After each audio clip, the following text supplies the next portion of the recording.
But any of you work in an environment that you would consider either a little bit or maybe moderately cynical? Anybody? I know your coworkers are here, you don't want to say, but yeah. Okay, here's kind of how it is when we go to work, right? We go to work, we may be like really happy, we go to work, all of a sudden like everyone's at work. This is my favorite analogy for work, is we're all rowing. Oh, right? And then you come in one day in a really great mood. Hey, everybody, how's it going? I'm in a good mood. How you doing? I appreciate you. And what does everybody do? Oh, stops rowing, looks at you. Shut up. Sit down and row. You know what I mean? Keith Harrell talked about it yesterday. Any of you in here ever been made fun of for being too happy? Yeah. What is up with that? You're in. So there I am, right? Sitting, arm in the ice bucket, listening to the minister tell this story about Willie Mays. Something about the story really touched me. And I actually started to cry. So you get the scene, right? I'm in the locker room with all my teammates, and I'm crying.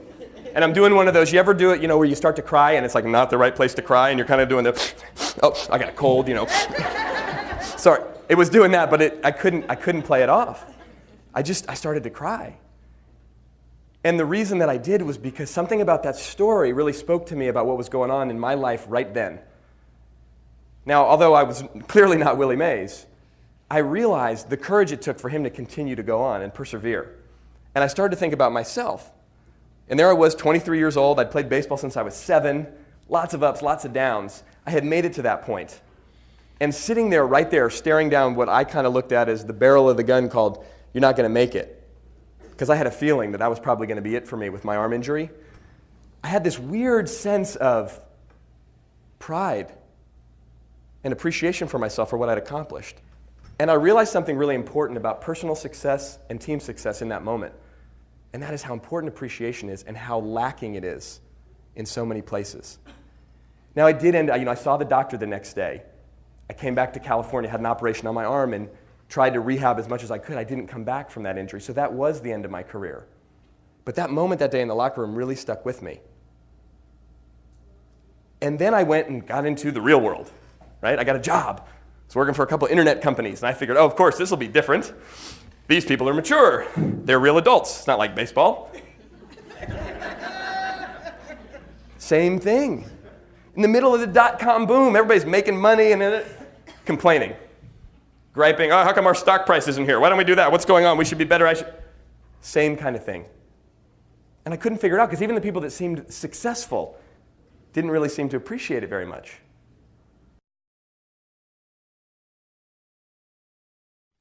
True champions are the kind of people that in the midst of adversity find something that's working.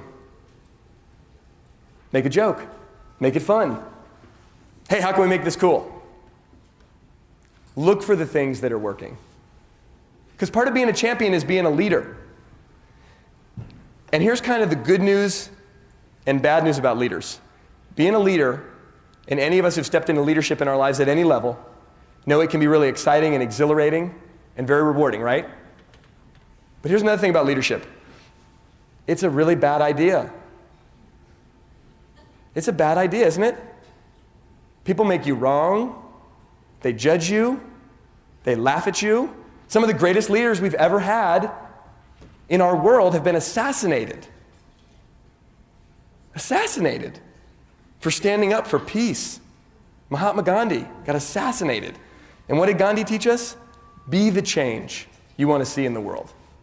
You be that first. And then go change others. We're so busy trying to change everyone else. Oh, you do this. If they just did that, it'd be better. If you just figured it out. If that person was a better communicator, if this person was a better team player, if that person did their report better and sent it to me on time, or whatever. But Gandhi taught us, be the change. It's got to start here.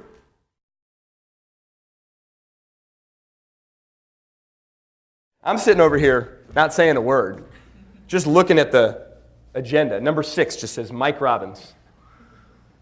So we get done with point number 5, and the meeting kind of starts to wrap up. You know, people, and people start to actually get up and leave and walk out.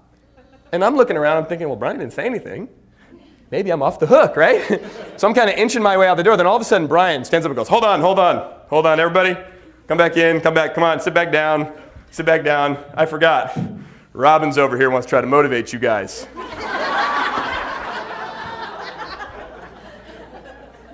That was my big intro. Way to go, Brian. Thanks, man.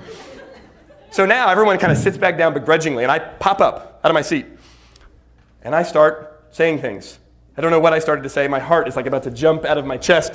Well, guys, I've been thinking, what if we work together better and help each other out and appreciate each other and work like a team? Wouldn't that be great? Nothing. Not a peep.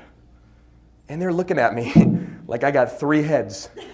And I'm trying whatever, and I'm running around and I'm waving my arms and I'm telling baseball stories and nothing. About 5 minutes into it, I'm thinking, this is going really bad. But then I realized something. I was talking about something. I wasn't showing them what I meant. So I stopped right in the middle of whatever I was doing, and I just kind of looked at everybody. And I went around the entire table, just like that.